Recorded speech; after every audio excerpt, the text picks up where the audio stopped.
Thank you very much. Maybe just as a starting point, I would like to thank the researchers responsible for that progress report.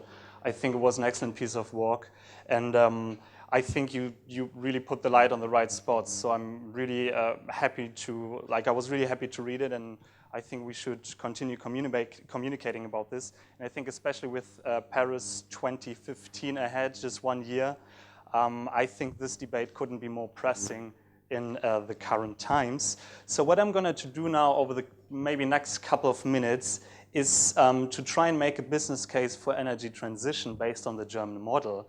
And then afterwards, maybe in a couple of words, introduce or suggest some policy changes that we think as German Watch the EU should adopt. Okay, so I hope this doesn't sound too pathetic, but we think in many ways we are standing at the crossroad of a new cycle, both in economic and social terms. And as an NGO, we like to think that there's much sign that the simple business as usual model as we proceeded right now won't bring us far. We see disparities between the rich and poor grow. We see developing countries bearing most of the costs of industrialization of the Western world. And we see companies still investing into fossil fuel energy, which to us doesn't make any sense. So for us, the most urgent question really to be addressed is whether we want a great transformation towards a completely new system overhaul. And we heard different concepts. We heard blue economy, circular economy, whatever it will be. Or are we going to continue on our way to global apartheid, as we put it, where some few fight to protect their luxurious lives, according to the Western standards, and at the cost of those who wish for a better life. So obviously we suggest taking the path towards transformation, by which we mean taking steps to introduce a new growth model, which I will be elaborating on in just a few minutes' time. So when you give a presentation, I think the golden rule is to never start your talk with a graph, but that's exactly what I'm going to do. Here you can see, or here I plotted the share prices of RWE, a German, or actually Germany's second largest utility company. And as you can see, over the past 5 years, I think it is, share prices dropped dramatically, reaching almost low record levels. And only yesterday, the company announced that for the first time in post-war history, which is remarkable, I think, it made a loss. And it made a loss of 2.8 billion. So what this graph shows to me is that the business model of energy suppliers as we know it is completely falling apart. And we heard this from the other presentation, innovation in energy technology is forging ahead. Costs of renewable energy is completely decreasing. Solar panels cost nothing anymore today. And so we believe there's simply no case for still powering money into fossil fuel, into coal plants. And this is exactly what this company and other companies did. And here you see the result. So the first challenge that needs to be addressed on the path towards sustainability, towards a new model, towards transformation, is to rethink and redefine the business models these companies are built on. Then we believe, because we believe these companies we're still going to use and going to need in the future. We don't want to destroy a whole industry, but we really want to redesign it. But utilities so far seem to have missed this opportunity, and many analysts agree that, for instance, RWE has completely misjudged the market developments, and I think this is striking. However, this is not to say that it's only business that needs to react to evolving market conditions. I think it's also politics that needs to set the political framework, and I think we heard that a lot today, and I think it's absolutely right, in order to enhance private investments. And in my role at the organization German Watch I'm working in is really focusing on the private investment side. So the question of how we set this political framework is really at the core of what we believe means redesigning Europe, means redesigning the 2020 strategy. So you see the business model dropping here, and on the other hand, you see investments don't going enough into these new industries. So why is it that investments do not go into these new climate, green, innovative, clean sectors? And again, here I'm still particularly talking about Germany. Why is it that RWE hasn't adopted their business model to the new market conditions? Well, frankly, we didn't know.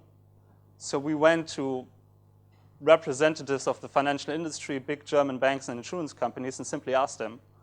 And what they said is, unanimously, they said, it's the lack of political will and rigor that minimizes the incentives. And this was also a key word today, the incentives for business to switch strategy. And adding to that, it is striking to see that ever more private money is held outside the real economy. There was a figure last time in a German newspapers, I think it was Google, who hold 100 billion just completely in their private hands. They bought their own shares back and things like that. So it's not, there is so much money, there is so much potential, there's so much opportunity, but it's simply not going in the right direction.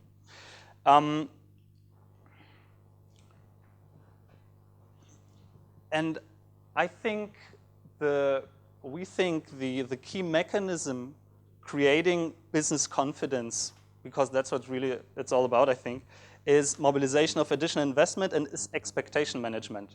I mean, this is an economic term, but it's really straightforward.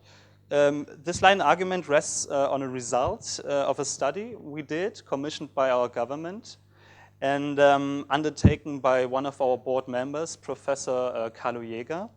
And I'd like to share maybe just a couple of insights of that report, because I think it might be a good illustration of my argument. And here the key message is only by moving towards binding climate goals, and David said that earlier as well, binding climate goals, will investors be willing to assume responsibility and, frankly, leadership, and provide money for funding the energy transition. He says, think about central banks. Much of what they do is sending signals to the market in order to steer economic behavior. And I think we can all agree that if central banks had not intervened in the past, say, 5 years, the crisis would have been much worse. So that's the simple logic. And no matter what central bank you take, the principle underpinning their working is always the same. It's creating trust and reliability.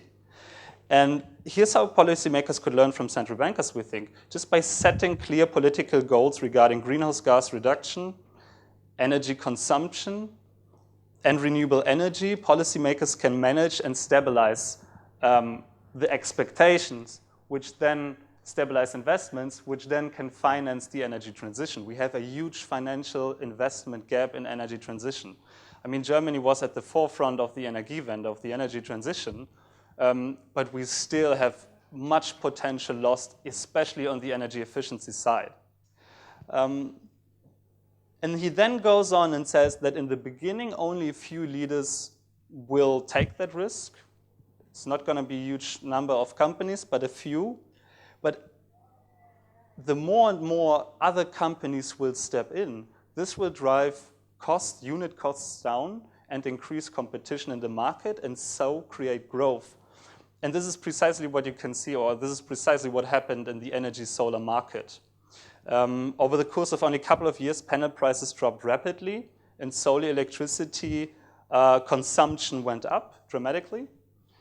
Back in the days, few believed that the share of solar energy consumption of the total energy consumption in Germany would ever exceed 1%.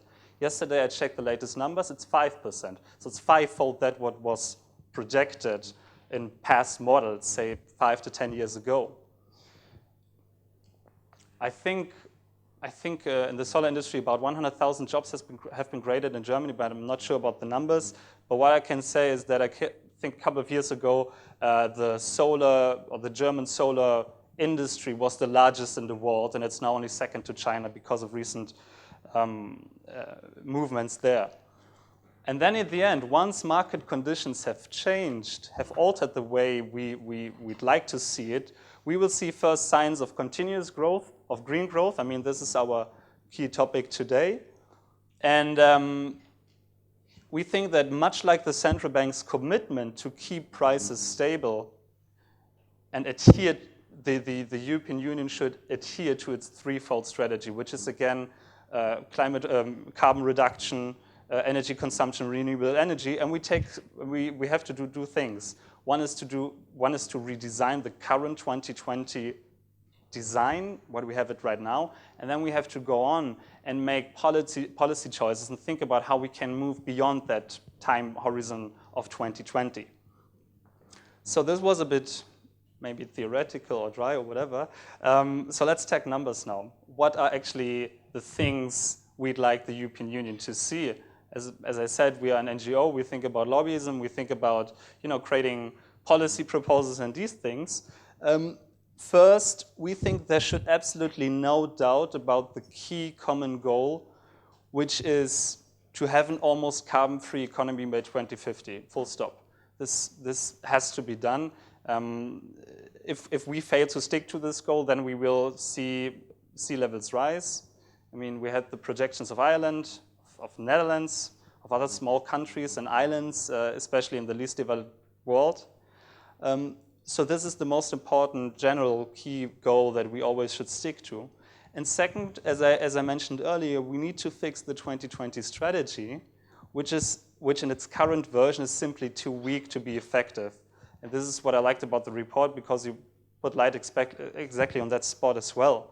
And we see that because carbon prices, the way the ETS system, the emission trading system now is handled, the carbon prices are simply too low. They don't move investments. They don't move companies out of the dirt coal sector. So we need to fix that. And with regard to the ETS, this could mean two things. We would urge the EU to introduce reserve mechanisms to take some of the traded certificates out of the trade. This is to shorten the supply of the certificates, and by that you drive up costs or prices, and also to increase the annual reduction factor from 1.75 to 2.6. Doesn't mean a lot to you maybe, but this is it's about how do I steer the supply and demand of these certificates, and how do I then steer the price of these certificates and put a price on carbon. Third, and maybe even most importantly, we need to set a bolder post-2020 strategy or goals. 20% emission reduction is simply too weak. It doesn't move anything. We think it's got to be 30% at least. And at the national level here in Germany, we currently lobby the government, ask the government, however you like, to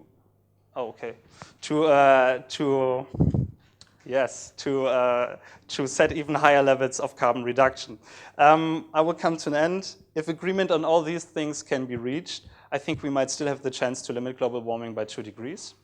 And if, however, Europe fails to do this, if Europe does not take up this leadership position, I think the outlook might be different. Thank you.